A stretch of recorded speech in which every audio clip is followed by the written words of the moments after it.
ਸੁਣਨੀ ਖੱਜ ਕਵੀਨ ਕੰਨ ਖੋਲ ਕੇ ਜਿਹੜੀ ਤੂੰ ਪਲਾਨਿੰਗ ਲੈ ਕੇ ਆਈ ਹੈ ਨਾ ਹੁਣ ਤੇਰੇ ਦੇਖ ਕਿੱਥੇ ਜਾਂਦੀ ਹੈ ਤੇਰੀ ਜੋ ਤੂੰ ਮਿਸ਼ਨ ਬਣਾਇਆ ਨਾ ਜਿਸ ਤਰ੍ਹਾਂ ਦੀ ਅਜ਼ੀਅਤ ਤੂੰ ਦੇ ਰਹੀ ਹੈ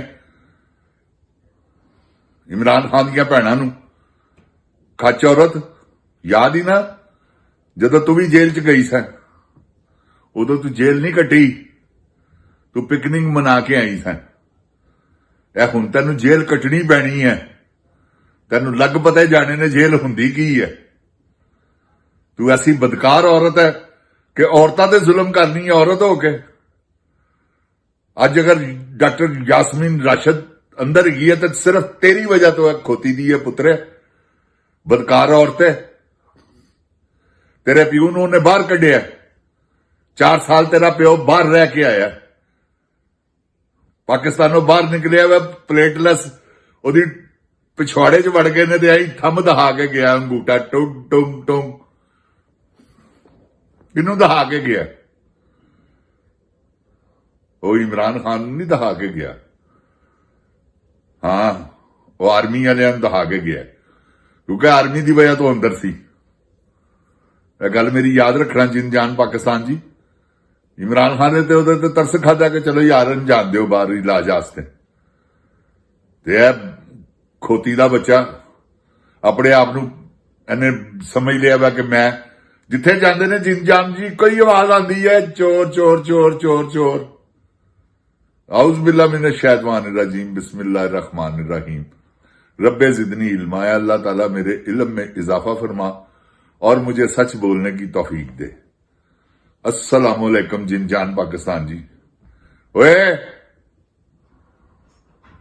गोली क्यों चलाई यू ऐ दस बद दे पुत्र जिन जान पाकिस्तान जी असल जो मसला है ना हमारा वो यही है कि हमें इन्होंने हफ्ज़े बिजा में रखा हुआ तो वो हफ्ज़े बिजा क्या है कि आप अपने घर से नहीं निकल सकते झंडा लेके घूम नहीं सकते ये देखें ना आप ये कैसी बात है ये कहां की आजादी है ये कौन सा मुल्क है दुनिया में ऐसा कहां होता है कोई एक मुल्क बता दे मुझे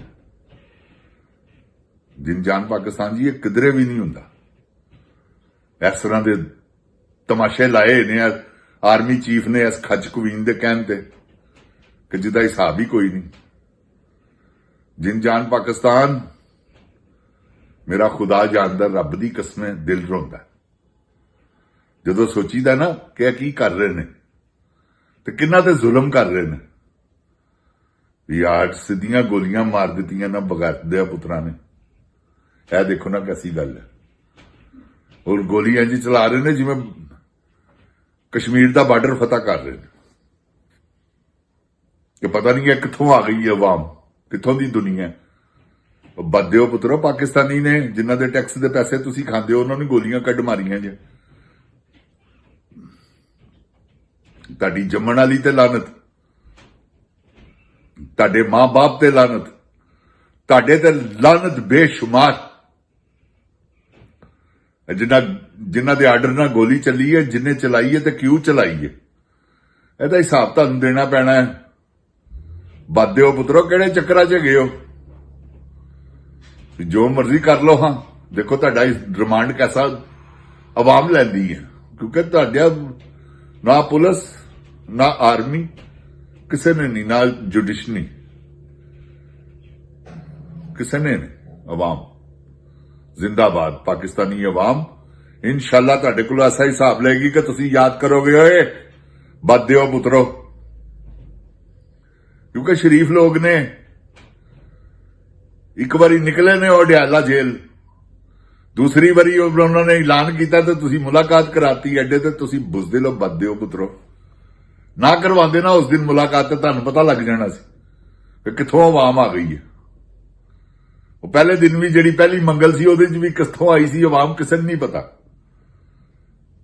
ਤੇ ਇਹ ਜਿਨ ਜਾਨ ਪਾਕਿਸਤਾਨ ਜੀ ਇਹਨਾਂ ਦਾ ਅਜ਼ਾਬ ਜਿਹੜਾ ਨਾ ਇਹਨਾਂ ਤੇ ਹੁਣ ਜਿਹੜਾ ਅਜ਼ਾਬ ਇਹਨਾਂ ਤੇ ਨਾਜ਼ਰ ਹੋਇਆ ਹੈ ਹੋਣਾ ਹੈ ਨਾ ਉਹ ਇਹਨਾਂ ਨੂੰ ਪਤਾ ਹੈ ਇਹ ਆਪਣਾ ਡਿਫੈਂਸ ਕਰ ਰਹੇ ਨੇ ਜਿੰਨ ਜਾਨ ਪਾਕਿਸਤਾਨ ਜੀ ਕਿ ਕਿਸੇ ਤਰੀਕੇ ਨਾਲ ਅਸੀਂ ਬਚ ਜਾਈਏ ਇਮਰਾਨ ਖਾਨ ਕੋਲੋਂ। ਉਹਨੇ ਕੁਝ ਨਹੀਂ ਕਹਿਣਾ ਇਹਨਾਂ ਨੇ ਕਾਨੂੰਨ ਦੀ ਲਪੇਟ 'ਚ ਹੀ ਐਸਾ ਆਣਾ ਵਾ ਜਿੰਨ ਜਾਨ ਪਾਕਿਸਤਾਨ ਜੀ। ਇਹਨਾਂ ਨੇ ਬਚਣ ਦੀ ਤੇ ਕੋਈ ਸੂਰਤ ਹੈ ਹੀ ਨਹੀਂ ਨਾ। ਕਿੱਥੋਂ ਇਹਨਾਂ ਨੇ ਬਚਣਾ? ਇਹ ਜਿੰਨ ਜਾਨ ਦੀ ਬਚਤ ਦੀ ਕੋਈ ਰਾਹ ਨਹੀਂ ਗੀ। ਅੱਲਾਹ ਤਾਲਾ ਆਪਣੀ ਰਹਿਮਤ ਦੇ ਸਦਕੇ ਇਨਸ਼ਾਅੱਲਾ ਇਹਨਾਂ ਨੂੰ ਕੈਫੇ ਕਿਰਦਾਰ ਤੱਕ ਪਹੁੰਚਾਏਗਾ। ਤੁਸੀਂ ਵੀ ਇੱਥੇ ਹੋ, ਮੈਂ ਵੀ ਇੱਥੇ ਆ। ਮੈਂ ਤੁਹਾਨੂੰ ਦੱਸਾਂਗਾ, ਪਹਿਲੇ ਦੱਸਾਂਗਾ ਕਿ ਹੋਣ ਲੱਗਾ ਜੇ ਕੰਮ, ਥੋੜੀ ਦੇਰ ਗਈ ਹੈ, ਹੋ ਜਾਏਗਾ ਇਨਸ਼ਾਅੱਲਾ। ਕਰ ਲਵੇ DIG SPR ਜਿੰਨੀਆਂ ਮਰਜ਼ੀ ਪ੍ਰੈਸ ਕਾਨਫਰੰਸਾਂ, ਜਿੰਨਾ ਮਰਜ਼ੀ ਝੂਠ ਬੋਲੇ, ਪਾਗਲ ਦਾ ਪੁੱਤਰ ਹੈ, ਜੈਨੂਇਨ ਪਾਗਲ ਦਾ ਪੁੱਤਰ ਜੇ। ਤੁਹਾਨੂੰ ਮੈਂ ਹਕੀਕਤ ਕਹਿ ਰਿਹਾ, ਕੋਈ ਦੋ ਰਾਏ ਨਹੀਂ ਗਈ ਇਹਦੇ 'ਚ ਕਿ ਮੈਂ ਵੀ ਇਹਨੂੰ ਕਹਿ ਰਿਹਾ ਪਾਗਲ ਦਾ ਪੁੱਤਰ ਹੈ। ਜੈਨੂਇਨ ਪਾਗਲ ਦਾ ਪੁੱਤਰ ਹੈ, ਇਹਦਾ ਪਿਓ ਪਾਗਲ ਸੀ, ਇਹ ਉਹਦੀ ਔਲਾਦ ਹੈ। ਤੇ ਇਨਸ਼ਾਅੱਲਾ ਕੋਈ ਐਸੀ ਗੱਲ ਨਹੀਂ। ਤੁਸੀਂ ਦੇਖੋ, ਗਏ ਸਨ ਨਾ ਉਸ ਦਿਨ ਨਡਿਆਲਾ ਜੇਲ੍ਹ, ਬਸ ਗਲਤੀ ਹੋ ਗਈ ਹੈ। ਜਿੰਨ ਜਾਨ ਪਾਕਿਸਤਾਨ ਜੀ ਦੂਸਰੇ ਧਰਨੇ ਦੇ ਵਿੱਚ ਹੈ, ਦੂਸਰੀ ਮੰਗਲ ਨਾਲ ਮੁਲਾਕਾਤ ਨਾ ਕਰਾਂਦੇ ਤੇ ਕੰਮ ਲੱਗ ਗਿਆ ਸੀ ਜੇ, ਤੇ ਹੁਣ ਵੀ ਲੱਗਣਾ ਜੇ ਕੰਮ। ਐ ਮੈਂ ਤੁਹਾਨੂੰ ਦੱਸ ਦਿਆਂ, ਇਹਨਾਂ ਨੇ ਜਿਹੜਾ ਕਿਹਾ ਨਾ ਅਸੀਂ ਮੁਲਾਕਾਤਾਂ ਨਹੀਂ ਕਰਵਾਉਣੀਆਂ, ਉਹ ਫੈਸਲ ਵਾਡਾ ਬਗੈਰਤ ਦਾ ਪੁੱਤਰ, ਉਹ ਕਹਿ ਰਿਹਾ ਜੀ ਕੋਈ ਮੁਲਾਕਾਤ ਨਹੀਂ, ਬੰਦ ਮੁਲਾਕਾਤਾਂ। ਫੈਸਲ ਵਾਡਾ ਜੀ ਤੁਹਾਡੀ ਭੈਣ ਨੂੰ ਮਿਲਣ ਜਾਣਾ ਅਗਲੇ ਨੇ। ਜੇ ਤੇ ਤੁਹਾਡੀ ਭੈਣ ਹੈਗੀ ਹੈ ਨਾ ਉੱਥੇ, ਫਿਰ ਤੇ ਤੁਸੀਂ ਰੋਕ ਸਕਦੇ ਹੋ। ਤੇਰਾ ਪਿਓ ਵੀ ਕਬਰ ਚੋਂ ਆ ਜਾਵੇ ਨਾ ਨਿਕਲ ਕੇ, ਖੋਤੀ ਦਿਆ ਪੁੱਤਰਾ, ਤੇ ਉਹ ਵੀ ਨਹੀਂ ਰੋਕ ਸਕਦਾ। ਇਹ ਤੈਨੂੰ ਮੈਂ ਦੱਸ ਦਿਆਂ, ਇਹ ਤੁਸੀਂ ਰੋਕ ਕੇ ਦਿਖਾਣਾ। ਜਿਸ ਦਿਨ ਉਹ ਐਲਾਨ ਕਰਨਗੇ ਨਾ ਕਿ ਅਸੀਂ ਆ ਰਹੇ ਹਾਂ, ਉਹਨਾਂ ਦੀਆਂ ਤੁਸੀਂ ਆਣੀਆਂ ਵੇਖਣੀਆਂ। ਜਿੰਨ ਜਾਨ ਪਾਕਿਸਤਾਨ ਜੀ ਤੁਹਾਨੂੰ ਹਕੀਕਤ ਕਹਿ ਰਹੇ ਹਾਂ, ਮਾਫੀ ਨਹੀਂ ਦੇਣਗੇ ਹੁਣ ਉਹ, ਕਿਉਂਕਿ ਉਹਨਾਂ ਨੂੰ ਪਤਾ ਲੱਗ ਗਿਆ ਨਾ ਸਾਰੀ ਖੇਡ ਓਪਨ ਹੋ ਗਈ ਹੈ। ਜਿੰਨ ਜਾਨ ਪਾਕਿਸਤਾਨ ਜੀ ਹੁਣ ਕੋਈ ਦੋ ਰਾਏ ਨਹੀਂ, ਸਾਰੀ ਖੇਡ ਤੇ ਓਪਨ ਹੋ ਗਈ ਹੈ। ਇਹਨਾਂ ਨੇ ਕਿਹਦੇ ਕੋਲੋਂ ਹੁਣ ਕਿਹਨੂੰ ਇਹਨਾਂ ਨੇ ਧੋਖਾ ਦੇਣਾ? ਔਰ ਬੱਚਾ ਜਾਣਦਾ ਵਾ ਕਿ ਕੀ ਮੁਆਇਦਾ ਹੋਇਆ ਇਹਨਾਂ ਦਾ। ਇਹ ਮੁਆਇਦਾ ਇਹ ਕਰਕੇ ਆਏ ਨੇ ਕਿ ਜੀ ਅਸੀਂ ਇਮਰਾਨ ਖਾਨ ਨੂੰ ਮਾਈਨਸ ਕਰਾਂਗੇ। ਇਹ ਜਿਹੜਾ ਹੈ ਨਾ ਇਸਤਸਨਾ ਲੈਣ ਵਾਲਾ, ਉਹ ਕਾਹਦੇ ਨਹੀਂ ਲਿਆ ਇਹਨੇ? ਕਿ ਇਮਰਾਨ ਖਾਨ ਨੇ ਪਹਿਲੇ ਹੀ ਐਲਾਨ ਕਰ ਦਿੱਤਾ ਹੈ ਕਿ ਮੇਰਾ ਕਾਤਲ ਆਸਮ ਮੁਨੀਰ ਹੋਏਗਾ ਜੇ ਅਗਰ ਮੈਨੂੰ ਕੁਝ ਹੋਇਆ ਜਾਂ ਮੇਰੀ ਬੀਵੀ ਨੂੰ ਕੁਝ ਹੋਇਆ। ਤੇ ਉਹ ਜਿੰਨ ਜਾਨ ਜੀ ਇਹਨਾਂ ਨੇ ਕਰਨਾ, ਕਿਉਂਕਿ ਮੁਆਇਦਾ ਕਰਕੇ ਆਏ ਨੇ ਨਾ ਪਿੱਛੇ। ਤੇ ਅਸੀਂ ਅੱਲਾਹ ਤਾਲਾ ਦੀ ਉੱਤੇ ਡੋਰੀਆਂ ਸੁੱਟੀਆਂ ਹੀ, ਅੱਲਾਹ ਤਾਲਾ ਬਚਾਏਗਾ ਇਮਰਾਨ ਖਾਨ ਨੂੰ। ਉਹਨੇ ਪਹਿਲੇ ਨਹੀਂ ਬਚਾਇਆ, ਉਹ ਫੇਰ ਬਚਾਏਗਾ। ਜੋ ਮਰਜ਼ੀ ਕਰ ਲੈਣ। ਤੁਸੀਂ ਦੇਖੋ ਇਹਨਾਂ ਦਾ ਹਾਲ ਕੀ ਹੁੰਦਾ। ਜਿੰਨ ਜਾਨ ਪਾਕਿਸਤਾਨ ਜੀ, ਅੱਲਾਹ ਤਾਲਾ ਦੀ ਮਿਹਰਬਾਨੀ ਨਾਲ ਇਹਨਾਂ ਨੇ ਇਹੋ ਜਿਹਾ ਪਿਸਿਆ ਜਾਣਾ ਵਾ ਕਿ ਇਹਨਾਂ ਦੀ ਸੋਚ ਵੀ ਨਹੀਂ। ਸਾਨੂੰ ਪਤਾ ਹੈ ਨਾ ਕਿ ਜੁਰਮ ਕੀ ਚੀਜ਼ ਹੁੰਦੀ।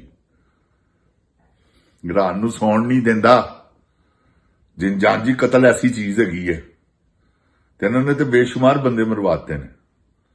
ਉਹ ਦੇਖੋ ਨਾ ਮੋਹਸਿਨ ਨਕਵੀ ਵਰਗੇ ਬਗੈਰਤ, ਉਹ ਆ ਕੇ ਕਹਿ ਰਹੇ ਨੇ, ਉਹ ਇੱਕ ਬਗੈਰਤ ਦੱਲਾ ਆਦਮੀ ਹੈ ਜਿਹਦਾ ਨਾਮ ਮੋਹਸਿਨ ਨਕਵੀ ਹੈ। ਯਾਦ ਰੱਖਣਾ ਮੇਰੀ ਗੱਲ, ਮੈਂ ਤੁਹਾਨੂੰ ਗਲਤ ਬਿਆਨੀ ਨਹੀਂ ਕਰ ਰਿਹਾ। ਸਿਟੀ 42 ਜੋ 2 ਨੰਬਰ ਔਰਤਾਂ ਨੇ ਜਿਹੜੀਆਂ ਮੀਡੀਆ 'ਚ ਆਉਣ ਦੀ ਕੋਸ਼ਿਸ਼ ਕਰਦੀਆਂ ਨੇ, ਕਿਉਂਕਿ ਮੀਡੀਆ 'ਚ ਆ ਗਈ ਜਿਹੜੀ, ਉਹ ਬਹੁਤ ਘੱਟ ਇੱਕ ਨੰਬਰ ਹੈ। ਜਿੰਨ ਜਾਨ ਜੀ ਉਹ ਖਤਮ ਹੋ ਗਈ ਕਹਾਣੀ ਉਹਦੀ। ਐ ਮੈਂ ਤੁਹਾਨੂੰ ਕਹਿ ਰਿਹਾ, ਇਹ ਸਭ 2 ਨੰਬਰ ਹੀ ਗਈਆਂ ਨੇ। ਅਗਰੀਦਾ ਫਰੂਕੀ, ਆਸਮਾ ਸ਼ਿਰਾਜ਼ੀ, ਹੋਰ ਜਿੰਨੀਆਂ ਵੀ ਨੇ ਬਕਵਾਸ ਜਿਹੜੀਆਂ ਕਰਦੀਆਂ ਨੇ, ਝੂਠ ਬੋਲਦੀਆਂ ਨੇ। ਜਿਹਨੇ ਝੂਠ ਬੋਲਿਆ ਉਹਨੇ ਸਾਰਾ ਕੁਝ ਕਰ ਲਿਆ। ਤੇ ਜਿੰਨ ਜਾਨ ਪਾਕਿਸਤਾਨ ਜੀ, ਅਸੀਂ ਇਹਨਾਂ ਨੂੰ ਮਿਲਣਾ ਤੇ ਹਰ ਸੂਰਤ ਤੇ ਮਿਲਣਾ। ਅੱਲਾਹ ਤਾਲਾ ਮੇਰੇ ਪਾਕਿਸਤਾਨ ਨੂੰ ਆਪਣੀ ਹਿਫਜ਼ੋ ਈਮਾਨ 'ਚ ਰੱਖੇ। ਅੱਲਾਹ ਤਾਲਾ ਮੇਰੇ ਪਾਕਿਸਤਾਨ ਦੀ ਹਿਫਾਜ਼ਤ ਫਰਮਾਵੇ। ਇਮਰਾਨ ਖਾਨ ਜ਼ਿੰਦਾਬਾਦ, ਇਮਰਾਨ ਖਾਨ ਦੇ ਚਾਹਣ ਵਾਲੇ ਜ਼ਿੰਦਾਬਾਦ, ਪਾਕਿस्तान पाइंदाबाद। अस्सलामुअलैकुम। ओए गोली क्यों चलाई?